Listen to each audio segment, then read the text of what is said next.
Hello guys, मैं दिनेश कुमार स्वागत करता हूं आपका मेरे यूट्यूब चैनल ब्रिलियंट नौकरी क्लासेज में, जहां मैं लेकर आता हूं आपके लिए धमाकेदार टेस्ट सीरीज। तो देर किस बात की, वीडियो को कर दीजिए लाइक एंड शेयर और चैनल को कर दीजिए सब्सक्राइब। बढ़ते हैं वीडियो की तरफ और लेते हैं अपना पहला क्वेश्चन। संधि के कितने प्रकार होते हैं? दो, चार, तीन या पांच? सी आपका राइट आंसर हो जाएगा। बढ़ते हैं नेक्स्ट क्वेश्चन की तरफ। सत्याग्रह में कौन सी संधि है? दीर्घ, व्यंजन, यण या फिर गुण? तो राइट आंसर हो जाएगा दीर्घ संधि। जहां पे सत्याग्रह का संधि विच्छेद क्यों होता है? सत्य प्लस अगर इसका संधि विच्छेद होता है, दीर्घ सोर संधि इसका राइट आंसर हो जाएगा। बढ़ते हैं नेक्स्ट क्वेश्चन की तरफ।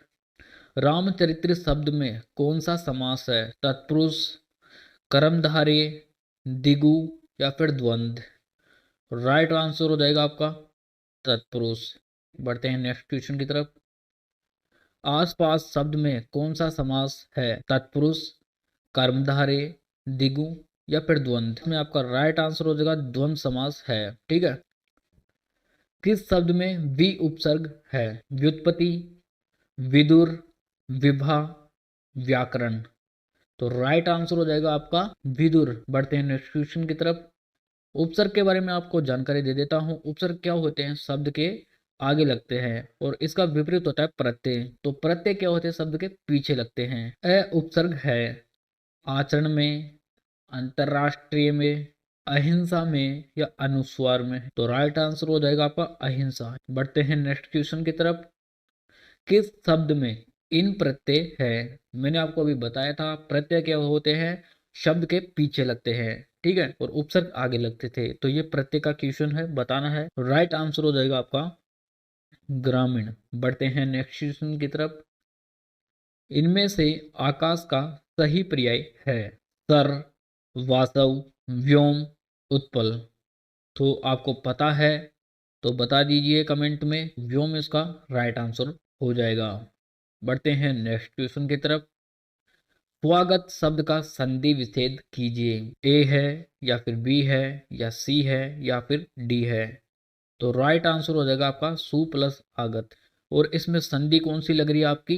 तो इसमें संधि लग रही है आपकी यण संधि। यण संधि इसमें लग रही है जहां पे उ प्लस एस समान स्वर जो मिलता है वो यण संधि में मिलता है। तो उस कंडीशन में उ का क्या बन जाता है? वह बन जाता है।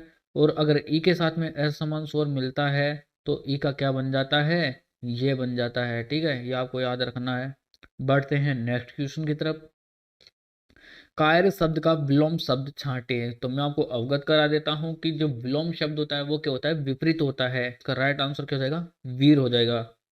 बढ़ते हैं नेक्स्ट क्वेश्चन की तरफ। अनिवार्य शब्द का सही विलोम शब्द होगा। अनिवार्य का मतलब क्या होता है कि उसको करना कंपलसरी है। अब इसका विलोम शब्द उल्टा हो जाएगा, इसका क्या हो जाएगा? ऐच्छिक, यानी उसको चाहे तो आप करो और चाहे तो मत करो। बढ़ते हैं नेक्स्ट क्वेश्चन की तरफ। सूची और सची, ठीक है, शब्द युग्म का सही अर्थ है। इनके अर्थ बताने हैं, यानी सूची का अर्थ क्या होता है और सची का अर्थ क्या होता है? तो राइट आंसर हो जाएगा आपका पवित्र और इंद्राणी।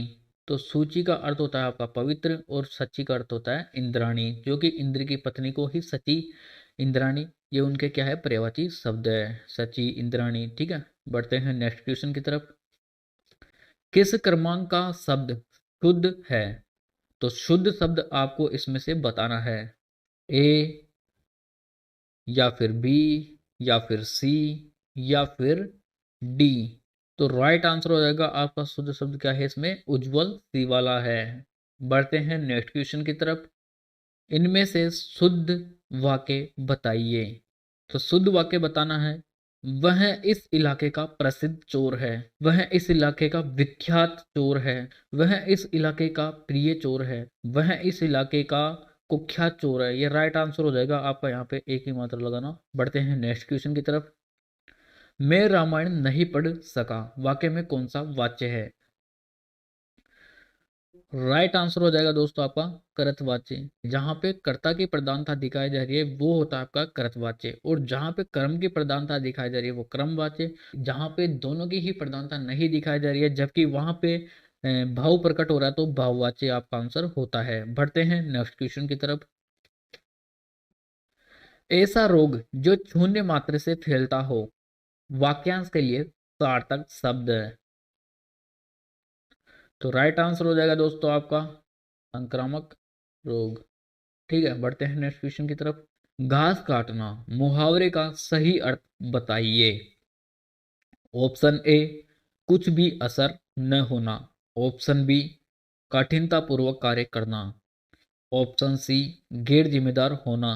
और ऑप्शन डी, गुणवत्ता का ध्यान रखे बिना जैसे तैसे काम निपटाना आपका राइट आंसर हो जाएगा। ठीक है, बढ़ते हैं नेक्स्ट क्वेश्चन की तरफ। कलई खुलना मुहावरे का भावार्थ है कपड़े की सिलाई खुल जाना। नो नो नो, ये तो होगा नहीं आपका। ठीक है, बर्तन की कलई उतर जाना, ये भी नहीं होगा। रहस्य प्रकट हो जाना, एक बार इसको देखते हैं। कली का खिलकर फूल बन जाना, ये भी नहीं होगा। तो राइट आंसर आपका ऑप्शन सी हो जाएगा। बढ़ते हैं नेक्स्ट क्वेश्चन की तरफ। घर में नहीं दाने, अम्मा चली भुनाने।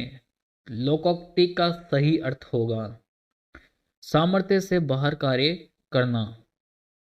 ये आपका क्या होगा, नहीं हो पाएगा। ठीक है, सेकी मारना, ये भी आपका नहीं होगा।